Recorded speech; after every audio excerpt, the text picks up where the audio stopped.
So in this presentation, we're going to go right back to the beginning before you actually get a dog. Your thoughts are on what type of dog am I going to have. There's a lot to choose from out there. You've got your purebreds, you've got your designer dogs, you've got your rescue dogs. Everybody's choice is different. So I'm going to go through some different points that you can consider. People are going to look or consider the size of the dog, the colour of the dog, the coat on the dog, shedding, not shedding, fluffy, short. Everybody's choice is individual. Some people, I do know from experience, tend to look at a dog because of past favourite or fond family memories of that dog, and will choose their dog based on that. But what I really need you to think of before you think of those things is what do you want the dog for? Is it for you personally? Is it for your family? Is it to be a companion dog? Perhaps you're looking for a hiking dog, a sports dog, a guard dog, a hunting dog. Really consider what you're looking for. This dog is going to be a 10 to 15 year commitment, so you need to get it right from the beginning. So what I'm going to do, just to help you, is I'm going to go through just a few purebred varieties. Now you have to take into account that dogs, nowadays they're not, but dogs years ago were bred to do a specific dog. So if you're looking for, say, a husky to be a lap dog, you're going to be totally on the wrong track, and it's not going to be a good connection. There is a lot of Google searches out there that tell you about their personalities. I do really recommend that, but here's just a few to help you. So if you're looking for, if you have an active lifestyle, you might be looking at the working group that I would refer to as the herding group. Just two would be the Border Collie or the cattle dogs. Now, both do the same job, but differently. So the Border Collies, they love activity. They do have a really strong baseline for dopamine, which I'm not going to go through in this talk. That's going to be for another one. They need this to help them become active, and when we say active, that means running a lot to herd sheep. So if you're considering this kind of lifestyle, you've got this kind of dog, you've got to find things in their life that are basically going to give them a job to do. They're just not bred to lie about all day and relax. They are on super alert whenever you need them to be. So don't think about that if you're going to be stuck in a crate all day in your house while you're at work. Cattle dogs, again, a herding dog, but if you're looking for a rough tumble play dog type of thing, be careful, because they were bred to herd cattle. They have to be rough and tough to stand up to being kicked. So if you're looking for a gentle dog, yes, they are people friendly. This might not be the right choice for you. I know they're medium sized, very pretty looking, but you have to take this into consideration. Their job was herding cattle. Their job was to be rough and tough. So this is going to show up in their personality just well, quite a bit. If you're looking for a German Shepherd, which is really popular at the moment, you have to take into consideration once they hit that hormonal stage, some might show before this, they are very space aware. So what I mean like this is, yes, they will definitely be a very loyal family dog, but they are bred to really take their time with strangers, which means somebody just can't walk up into the German Shepherd's face and give them a big hug like you say you could with a golden retriever or something like that. They're just not bred for that. We're going to go into lineage in a minute after this, so I can explain that a little bit more clearly. So another really common one is the husky. They have those beautiful coats, and a lot of them have the pure blue eyes, which really does attract people to them. But don't get a husky if you cannot give this husky an outlet in life to get rid of that energy. They really, really need to run. They were born to put their minds toward, they were bred to pull sledges, so they need high activity. But I will forewarn you, that any dog is trainable, but they are not the easiest breed to train, especially if you leave it really late in life. You have I'm going to put the labs and retrievers together in this same section. So they were bred to be rough, tough hunting dogs. So that meant they would go at their masters. They would retrieve any game that had been shot, so bring it back to the masters. So the labs and the retrievers love water. I mean, it's really obvious with the labs, they really love to swim.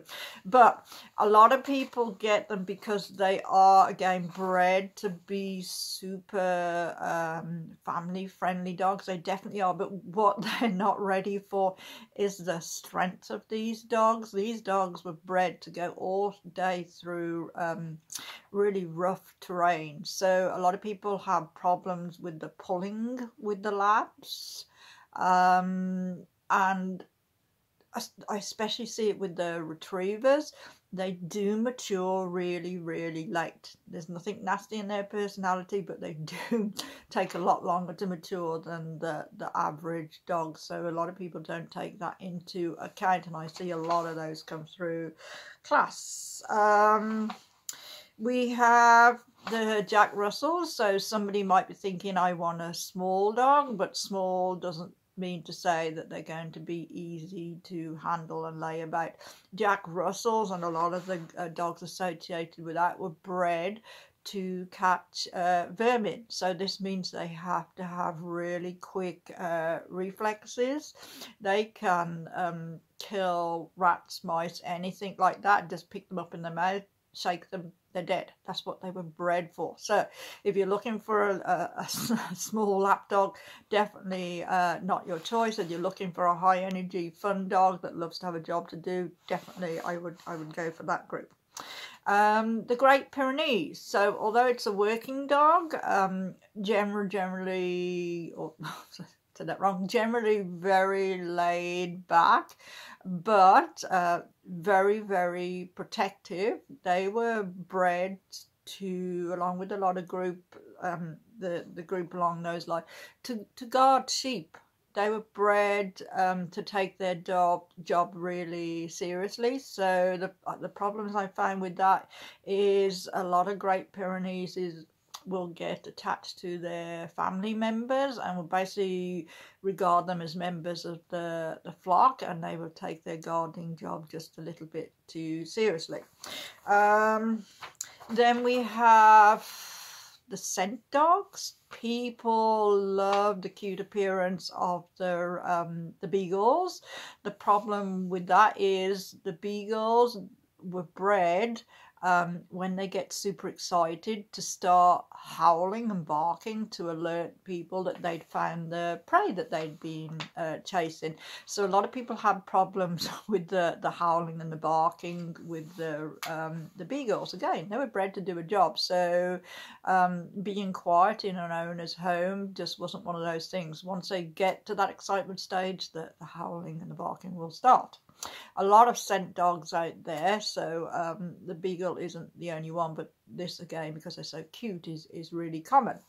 You have I'm going to mention poodles at this because of the designer dogs, but they were originally bred to be hunting dogs and to go and retrieve the fowl or whatever had been shot out of the rivers. So they're water dogs. They were bred to do a job. I do find with these, they are very trainable. but again, they are high energy dogs. You get the medium poodles, which eventually became circus dogs. Okay, they're very, very intelligent. And then after that, you had the smaller poodles. But I want to talk with this more about when we have the designer dogs. Then finally, I want to talk about pit bulls. Not actually a purebred dog, because there's a lot of variety to it. I definitely agree they get severely picked on because of today's media, but they have become incredibly good working dogs. They're used for a lot for drug detention, finding the drugs out. They I know a few that are actually therapy dogs.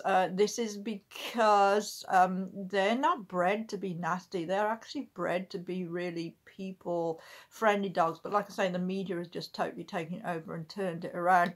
In the 1900s, the early 1900s, they used to be called nanny dogs because they were so people-friendly. People used to be able to leave them easily with their young children, and that's how they gained their name, because they would take their job really seriously about protecting the family's children.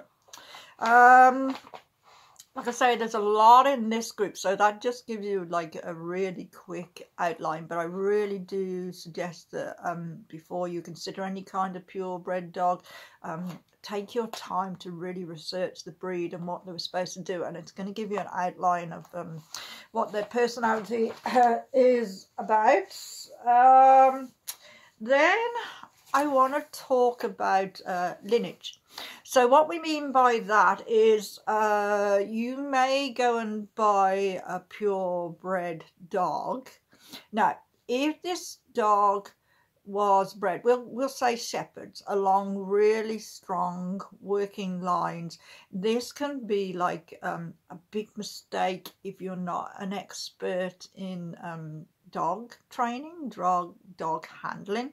These dogs were bred exclusively from top line dogs, so it means they need to have a job to do. They were bred to be high quality working dogs. So what you pay for a dog, say you paid, I don't know, 4,000 for a top line working dog, you're going to get a really, really strong personality. Okay, so that's what we mean by lineage.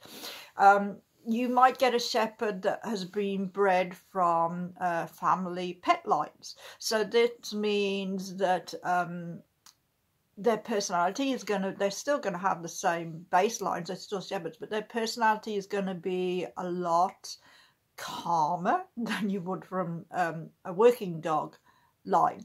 So really, if you're looking for a pet dog, say shepherd, don't think about paying those high prices for quality. You need to look at the line of dogs that they've been bred from. So of course, from a backyard breeder, you don't really know what you're going to get, because they're not going to take that into consideration. So poodles, no, we won't talk about that. We'll finish off with this part.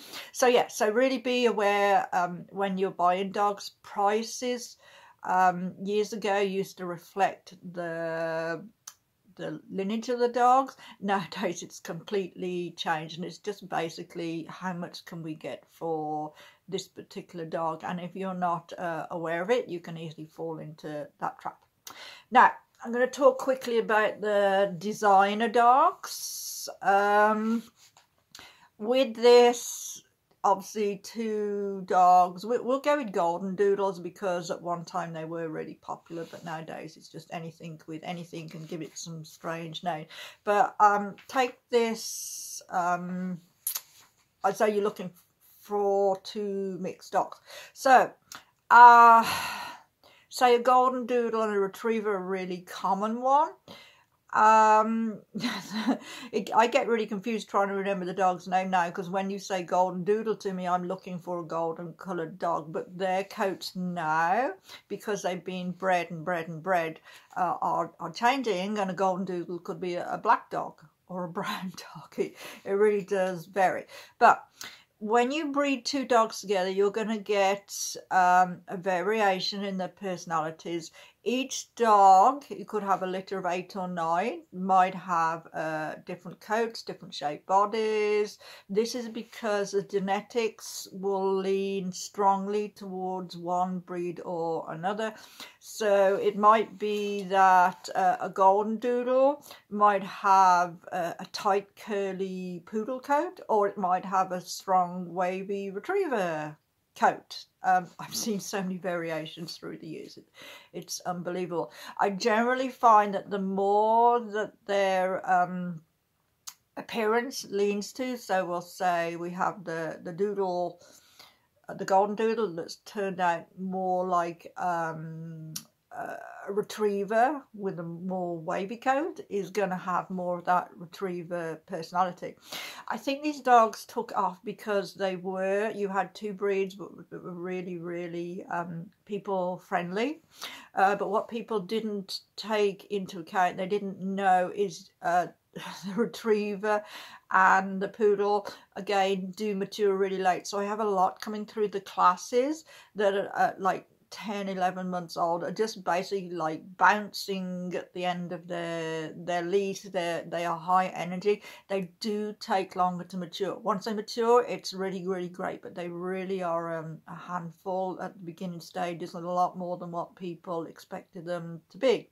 But super friendly is on their side. I will say every dog is different. Super friendly, yes, but you still will get the occasional one that might be super shy, super reactive for whatever reason, but that's more going to be covered in the end of the course. This is just like the odd one, and of course I do find from experience that there's always a reason for why they are like this, but unfortunately we don't find out till it's too late. So what else have we got to talk about?